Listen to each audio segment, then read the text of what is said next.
باقی اس دن اور ایکٹیویٹیز یہی ہیں کہ آپ ہماری ویڈیو شیئر کروائیں لوگوں کو بتائیں کہ اس دن کتنا بڑا واقعہ امت پہ افتاد ٹوٹی ہے، اتنی بڑی دراڑ پڑی ہے کہ جو آج تک یعنی فل ہونے کا نام نہیں لیتی. اللہ کا شکر ہے ہماری ویڈیوز کی برکت سے اب اس کی ہیلنگ شروع ہو گئی ہے.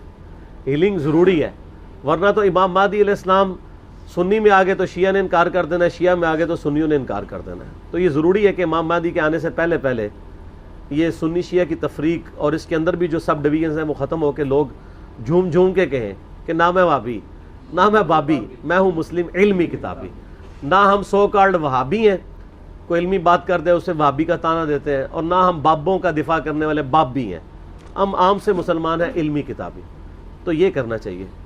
باقی جو خلاف شرع ایکٹیویٹیز ہیں وہ نہیں ہونی چاہیے. میں تو ان چیزوں کو کنڈیم کرتا ہوں. پروگرام کروائیں، مجالس کروائیں، اس میں اہل بیت کا ذکر کریں، بالکل اجتہاداً یہ ٹھیک ہے. ربیع الاول شریف میں نبی علیہ السلام کا مبارک ذکر کریں، بالکل ٹھیک ہے. میں نے بتایا سب کے سب کر رہے ہیں. اب بڑا دکھ ہوتا ہے. اب یہ پچھلے دنوں آپ دیکھیں، پرسوں جمعہ تھا 6 محرم کا. اب 6 محرم کے جمعے میں بجائے فضائل اہل بیت بیان کرنے کے آپ اور طرف لگ پڑے ہوئے ہیں. خصوصاً اہل حدیث کی آپ ممبروں سے دیکھیں گے تو وہ شیعہ کے خلاف تقریریں کر رہے ہوں گے، اور محرم کے چاروں جمعے اسی میں گزار دیں گے. تو پھر اہل بیت کا ذکر کب آئے گا؟ اس کے اوپر کیوں نہیں ٹائم لگاتے؟ آپ کریں، اپنی بڑاس نکالیں. اگر شیعہ کو حق ہے تو آپ کو بھی حاصل ہے، کریں آپ ضرور. لیکن اہل بیت کو اگر آپ آن کرتے ہیں تو ان کا بھی ذکر خیر کر لیں. ٹوٹل آپ کے اسی اوپر لگا ہوا ہے. اور جناب آپ عظمت صحابہ، اور عظمت صحابہ سے مراد خلفائے راشدین نہیں ہوتے، وہ 2-3 بندے ہی ہیں جن کی عظمت کی ان کو فکر پڑی ہوئی ہے. ٹھیک ہے، جن کی عظمت بخاری اور مسلم میں بڑے اچھے طریقے سے بیان ہوئی ہے، وہ میرا واقعہ کربلا والا ریسرچ پیپر پڑھ لیں. زیادہ میں زبان درازی نہیں کرتا. میرا یوٹیوب پہ ایک کلپ ہے، لاکھوں لوگوں نے دیکھا ہے، رپلائی ٹو مولانا الیاس قادری اون حضرت معاویہ رضی اللہ تعالیٰ عنہ. اس میں نے وہ ساری عظمتیں کھول کے بیان کی ہیں، وہ آپ دیکھ لیجیے گا. بخاری مسلم کی روشنی میں، اصول الکافی کی روشنی میں نہیں. ٹھیک ہو گیا.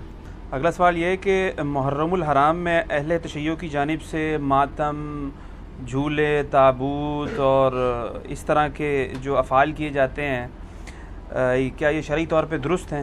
کوئی شریعت سے اس کا تعلق نہیں. سب کی سب بدعات ہیں.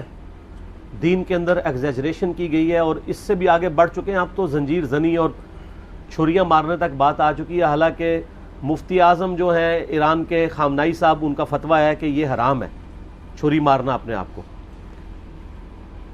لیکن آپ کو پتہ ہے انڈیا، پاکستان، بنگلہ دیش میں جو شیعہ ہیں، یہ تو شیعہ ہے ہی نہیں ہے. یہ تو ذاکرین کے فالورز ہیں. کوئی علمی شغف ان کا ہے نہیں ہے. انہوں نے رسومات کا نام جو ہے وہ اہل بیت اور مکتب اہل بیت اپنے آپ کو کہہ رہے ہیں. مولانا اسحاق صاحب رحمہ اللہ تعالی، جن کی بڑی ایکسپرٹیز تھی اس فیلڈ میں، انہوں نے باقاعدہ شیعہ کی فقہ کی کتابوں سے بتایا کہ ماتم کرنا حرام ہے. وہ آج کے علماء کی لکھی نہیں، پرانی ہے. یہ بدعات ہیں جو انہوں نے داخل کی ہیں، جیسا کہ کئی بدعات اہل سنت کے ہاں بھی داخل ہو گئی. یکم محرم کا جلوس بھی تو بدعت ہے نا. اگر 10 محرم کا بدعت نکالا ہوا انہوں نے، پروگراموں کے میں خلاف نہیں ہوں، آپ کریں، سارے خلفائے راشدین کے پروگرام کریں، لیکن سڑکیں بلاک کر کے لوگوں کو تکلیف میں ڈالنا، مریض ہاسپٹل تک نہ پہنچ سکیں، بچے سکولوں تک نہ پہنچ سکیں، اور اس طریقے سے یہ معاملات کو کرنا، یہ نہیں ہونا چاہیے. آپ کنٹرول انوائرمنٹ کے اندر کسی گراؤنڈ میں سرمنی کریں، کسی مسجد میں کریں، کسی امام بارگاہ میں کریں، ضرور کریں. لیکن یہ جو باقی جو چیزیں، یہ جھولے اور ذوالجناح کے جلوس نکالنا، اور یہ پنجے اور اس کے نیچے سے گزرنا، اور پھر آج کل تو گھوڑوں کو دفنا بھی رہے ہیں. ٹھیک ہے، تو یہ سب کے سب بدعات ہیں دین میں داخل کی ہیں. اور اس کی وجہ سے شیعہ کی ان ایکٹیویٹیز نے یعنی مکتب اہل بیت کو نقصان پہنچایا ہے. بجائے کہ ان کی تعلیمات کو سامنے لایا جاتا، ان لوگوں نے ان معاملات میں ڈالنا شروع کر دیا. ماتم بھی بالکل حرام ہے. میں نے یوٹیوب پہ میرا کلپ آلموسٹ 20 لاکھ کے قریب لوگ دیکھ چکے ہیں. ماتم کے حق میں شیعہ کے 3 دلائل، میں نے اس کا جواب دیا ہے. اور اس میں جو ایک ٹاپ آف دا لسٹ یہ پیش کرتے ہیں، میں حصول برکت کے لیے عرض کر دیتا ہوں. بلکہ وہ میں اگلے دن ایک شیعہ عالم کو دیکھ رہا تھا، تو وہ دنیا ٹی وی پہ ایک پروگرام تھا، اس پہ بیٹھ کے وہ کہہ رہے تھے کہ جی پہلا ماتم تو سیدہ عائشہ نے کیا ہے. ٹھیک ہے نہیں, نام میں نہیں لیتا, آپ سب کو پتا ہے, کیونکہ نام والی پالیسی اب نہیں ہے. تو اب اس بیچارے کا بھی قصور نہیں ہے, اس نے اپنے بابوں سے ہی سنا ہوا ہے. اس نے مسند احمد خود کھول کے بھی نہیں کبھی دیکھی ہوگی, سنی انہوں نے نہیں کھولی بھی, تو اس بیچارے نے کہاں سے کھولنی ہے, جن کی اپنی کتاب ہے. ہم نے بہت پہلے ریکارڈنگ کرا دی کہ مسند احمد میں آگے الفاظ ہیں. سیدہ عائشہ کہتی ہیں, اتنا حصہ تو بخاری مسلم میں بھی موجود ہے کہ نبی علیہ السلام کی وفات میری گود میں ہوئی.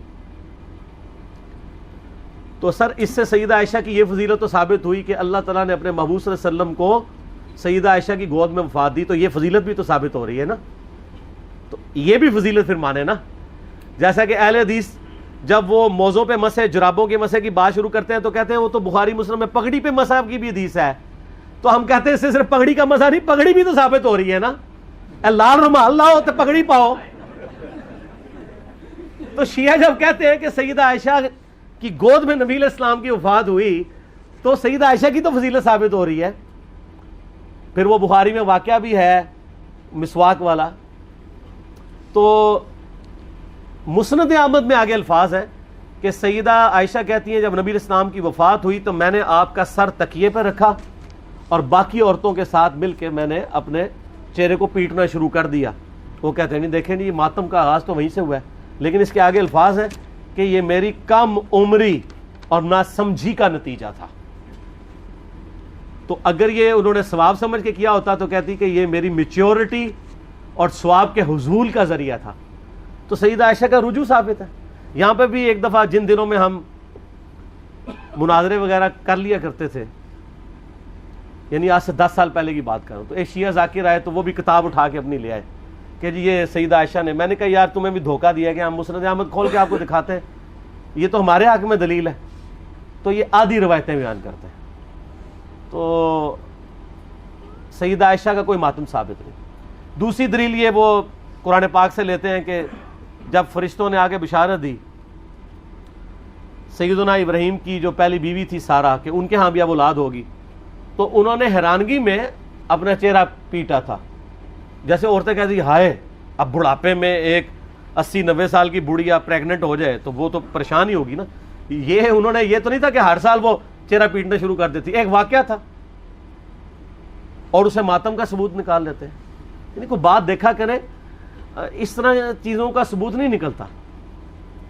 اور تیسرا وہ کہتے ہیں ویسے کرنی نے دانت توڑ دیے تھے. دیکھیں اس میں تو میں نے اتنی بڑی ان کو پھکی دی ہے کہ وہ تو قیامت تک بھی ڈکار آتے رہیں گے اس کے. ہاں میں نے بتایا کہ بخاری مسلم دونوں میں موجود ہے کہ سہل ابن سعد السعدی رضی اللہ تعالیٰ عنہ کہتے ہیں کہ اللہ کی قسم میں جانتا ہوں کہ غزوہ احد کے موقع پہ جب نبی صلی اللہ علیہ وسلم کے دانت شہید ہوئے تھے اور آپ کا خون نہیں رک رہا تھا تو کس نے نبی علیہ السلام کے زخم کو دھویا تھا اور کس نے مرہم پٹی کی تھی. تو انہوں نے بتایا کہ ڈھال میں سیدنا علی جو ہے پانی لے کر آئے اور ڈھال کو الٹا کریں تو پیالہ بن جاتی ہے. تو سیدہ فاطمہ اس زخم کو دھوتی تھی اور جب خون نہیں رک رہا تھا تو سیدہ فاطمہ نے ایک کاٹن کا کپڑا جلا کے اس کی راکھ رکھی تو وہ خون رک گیا. یہ سہل ابن سعد السعدی آل امیہ کے دور میں سیدنا علی کی فضیلت بیان کیا کرتے تھے بخاری مسلم میں, قسمیں اٹھا اٹھا کے, کیونکہ حج کے موقع پہ لوگ ان کو آ کے ملتے تھے کہ اب چند ایک صحابہ زندہ رہ گئے, ان میں سے ایک ہی ہیں. تو وہ پھر آل امیہ کے دور میں مولا علی کے فضائل بیان کرتے تھے. تو میں نے یہ پکی دی ہے کہ جس شخصیت کے سامنے دانت شہید ہوئے ہیں اس نے تو اپنے دانت نہیں توڑے. زیادہ افیکٹ تو اس بندے پہ ہو جس نے اپنی آنکھوں کے سامنے مرم پٹی کی, یعنی سیدنا علی اور سیدہ فاطمہ, انہوں نے دانت توڑے ہیں دونوں نے. کیا تو کیا اویسے کرنی کو آپ ان سے بڑا عاشق رسول کہیں گے؟ تو اپنے ایمان کی فکر کریں. یہ تو ویسے کرنی اس تصور سے خود بھی کانپ اٹھیں گے. المستدرک حاکم میں موجود ہے کہ سیدنا ویسے کرنی رحمہ اللہ تعالی جنگ صفین کے موقع پر مولا علی کے پاس آئے, ان کے ہاتھوں پہ بیعت کی اور معاویہ بن ابی سفیان کے خلاف لڑتے ہوئے شہید ہوئے ہیں مولا علی کی طرف سے. یہ المستدرک حاکم میں موجود ہے. تو جو شخص خود علی کا مرید ہے اس کو آپ جو ہے وہ علی سے بڑا عاشق رسول ثابت کریں گے؟ جعلی واقعات ہے. صوفیاء نے پھیلائے, شیعہ نے بھی ہاتھوں ہاتھ لے لیے. اس سے بڑی بات بھی کہنا شروع کر دیا کہ جناب کیلا ویسے کرنے کے لیے نازل ہوا ہے. اور ظالموں, وہ کیلے کا ذکر قرآن میں موجود ہے. کیلا پہلے دا ہے, اللہ دے بندیو ابھی گپیں مشہور کی ہوئی ہیں. اور لوگ آج کل وہ کہتے ہیں دانتوں میں درد ہو تو آپ ویسے کرنی کہ 2 نفل پڑھ لیں, یہ کر لیں. سر دانتوں میں درد ہو تو کسی ڈینٹسٹ کے پاس جائیں, ہو سکتا ہے اندر سے کوئی ہاڑ کھائی گئی ہو آپ کی, کوئی کیڑا لگ گیا ہو, کوئی صفائی کروائیں, کوئی اس کی آپ روٹ کنال کرنی ہو سکتا ہے اس کی کیپنگ ہو. ٹھیک ہے, تو یہ اس طرح کی کہانیاں نہ کرایا کریں. ہاں مسواک بھی کریں, وہ تو کرنی چاہیے جی, اس کی تو تاکید ہے. ٹوتھ برش بھی کرنا چاہیے. ٹھیک ہو گیا, صحیح ہے جی. اس سے یہ پوچھنا تھا کہ ویسے کرنے کی سنت پہ عمل کرتے ہوئے دانت بھی موجود ہیں, کیلے بھی موجود ہیں. ہاں جی, کیا مطلب؟ اگر ویسے کرنے کی سنت پہ عمل کیا جائے پاسبل ہے. ہاں بالکل صحیح بات ہے. یہ مشورہ دے رہے ہیں کہ جو ویسے کرنے کی دلیل لیتے ہیں وہ ان کے دانت توڑیں اپنے, کیلے ان کے لیے موجود ہیں. بالکل ٹھیک. اجازت دیں ایک حوالہ بتا دوں یہ علمی لوگوں کے لیے. یہ ایک شیعہ بھائی ہیں نادر زبیری نام کے, rivalikalislam.com کی ویب سائٹ ہے. انہوں نے اس پہ پورا آرٹیکل دیا ہے جس میں انہوں نے ثابت کیا کہ شیعوں کے پاس کچھ بھی نہیں اس معاملے میں, سارا صوفیوں سے لیا. ہاں لیکن شیعہ اس کو مانتے نہیں ہے نا, اس لیے ان کا حوالہ ہم کوٹ نہیں کر سکتے. نادر کو وہ کوٹ ہی نہیں کریں گے. جس طرح ڈکو صاحب کا ہم حوالہ دیں, وہ کہتے ہیں ڈکو سے وابی ہے, وہ کہتے ہیں وابی شیعہ. تو شیعہ کو وہی حوالہ دینا ہوگا جس کو وہ اون کرتے ہو, جس طرح میں نے خامنائی صاحب کا کیا, ان کو وہ اون کرتے ہیں نا. اس طرح کا تو جو بھی بات کرے گا اس کو تو نکال کے پرے مارتے ہیں. جیسے اب اہل حدیث کو مولانا اسحاق صاحب کا حوالہ تو نہیں دیا جا سکتا, کیسے دیں؟ ٹھیک ہے, وہ انہوں نے نکال دیا ہوا ہے. ٹھیک ہو گیا. اچھا, اگلا سوال یہ کہ محرم کے مہینے میں عموماً جو ہیں وہ سنی اور شیعہ بھائیوں کے درمیان جو ڈیبیٹس ہوتی ہیں, ڈسکشنز ہوتی ہیں, تو وہ جو ہیں اہل سنت ہیں وہ اہل تشیع بھائیوں کو رافضی کہہ رہے ہوتے ہیں, اور جو اہل تشیع ہیں وہ اہل سنت میں ان کو نازبی, خارجی, یزیدی کہتے ہیں. تو یہ جو اصطلاح ہیں یہ آپس کے ٹسل میں ہی ڈیوائز ہو گئی ہیں یا یہ واقعتاً کوئی پیچھے سے اس کا؟ دیکھیں اصطلاح تو اپنی اصل میں موجود ہے, لیکن اس کی امپلیمنٹیشن جو ہے نا وہ غلط ہو رہی ہوتی ہے. اپنے مقاصد کے لیے, پیٹ کے لیے ہو رہا ہے سب کچھ. ناسبیت کی اصطلاح شروع سے موجود ہے, رافضیت کی شروع سے موجود ہے. نسب عربی زبان میں کہتے ہیں کھڑا کرنے کو. ناسبی وہ لوگ ہیں جو سیدنا علی کے مخالفین تھے, ٹاپ آف دا لسٹ اس میں خوارج تھے, جو بغض رکھنے والے تھے, یا اہل صفین. اہل جمل کو میں نہیں کہتا کیونکہ اہل جمل تو بیک فوٹ پہ چلے گئے تھے. اور دوسری طرف ناسبی کے اگینسٹ جو ٹرم یوز ہوتی ہے وہ رافضی ہیں, جو سیدنا علی کی شان میں غلو کرتے ہیں. ظاہر ہے سر جب آپ 60 سال تک ممبروں کے اوپر سیدنا علی پہ لعنت کروائیں گے تو دوسری طرف سے بھی ریونج آئے گا. وہ حضرت علی کو بڑھائیں گے اور پھر وہ ہر اس بندے کو رگڑے میں لے آئیں گے جس سے آپ محبت کریں گے. جیسا کہ غلام احمد قادیانی دجال کرتا تھا, جس سے اس کی لڑائی ہوتی تھی نا, اس کے بزرگ کو گالیاں دیتا تھا چاہے وہ اس کا اپنا بزرگ بھی ہو. یعنی مجھے بتائیں اگر ہمارا عیسائیوں سے دشمنی ہوگی تو کیا ہم حضرت عیسیٰ کی توہین شروع کر دیں گے؟ لیکن قادیانی چونکہ اس کا ذہنی توازن ٹھیک نہیں تھا وہ یہی کام کرتا تھا. میں نے پچھلے دنوں میرا جو ایک کلپ چڑھا ہے غلام احمد قادیانی یزیدی, اس میں میں نے حسین ابن علی کی جو اس نے گستاخیاں کی ہیں وہ دکھائی ہیں. وہ یہی تو بتایا کہ وہ حسین علیہ السلام کی اس لیے توہین کرتا ہے کہ آپ کو پتا ہے کہ قادیانیت کے سب سے زیادہ افیکٹو جو مکتبہ فکر ہے نا مسلمانوں میں وہ شیعہ ہیں, کیونکہ اس نے مہدی ہونے کا بھی دعویٰ کیا تھا تو کئی شیعہ بھی ساتھ لگ گئے تھے. اور دوسرے نمبر پہ عیسائی ہیں کیونکہ اس نے مسیح موعود ہونے کا دعویٰ کیا تھا. تو اس لیے وہ حضرت عیسیٰ کی بھی توہین کرتا ہے اور حضرت حسین کی بھی. کیوں؟ کاؤنٹر نیریٹو قادیانیت کے خلاف جب کھڑا ہوا ہے نا تو شیعہ نے اور عیسائیوں نے زیادہ مخالفت کی کیونکہ ان کی پبلک جا رہی تھی. تو انہوں نے کہا اچھا اب ان مولویوں کو نیچا کرنے کا طریقہ ہے کہ حضرت حسین کو نعوذ باللہ وہ الفاظ استعمال کرو جو میں نے ویڈیو میں ریکارڈ کرا کے ایچ ڈی کیمرے میں دکھا دیے ہیں. بس عقل مندوں کے لیے صرف دکھانا ہی ہوتا ہے, بس ایک دفعہ دیکھ لیا آپ خود فیصلہ کر لیں کانٹیکسٹ کے ساتھ ہے. تو یہاں پہ بھی یہی ہوتا ہے کہ وہ نام رکھے میں. اس کی اثر وہ حدیث ہے جو فضائل صحابہ میں 2 اوپر تلے روایتیں ہیں کہ سیدنا علی سے موقوفاً روایت ہے کہ میری وجہ سے 2 فرقے گمراہ ہوں گے, ایک میری محبت میں غلوف کر کے اور ایک میری دشمنی میں, اور میری وجہ سے 2 فرقے دوزخ میں جائیں گے, ایک میری محبت میں غلوف کر کے ایک میری دشمنی میں. اس میں مرفوع حدیث بھی ہیں سنن طبرانی میں لیکن وہ ضعیف ہے, لیکن یہ موقوفاً روایتیں صحیح ہیں اور ظاہر نبی الاسلام کے بتانے پہ ہی محمول ہے. تو سیدنا علی کی محبت میں غلوف کرنے والے رافضی اور ان سے دشمنی میں غلوف کرنے والے ناصبی.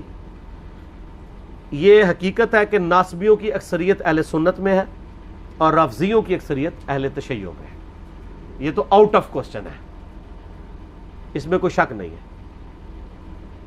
باقی ایک خالی نام رکھنے کے لیے آپ کسی کو کہہ دیں، نجدی کہہ دیں، وہابی کہہ دیں، بدعتی کہہ دیں، ٹھیک ہے جی، بد مذہب کہہ دیں، رافضی کہہ دیں، ناسبی کہہ دیں، یزیدی، وہ ایک علیحدہ بات ہے، لیکن حقیقت یہ ہے کہ جہاں پہ موجود ہے ان کو اپنی اپنی اصلاح کرنی چاہیے۔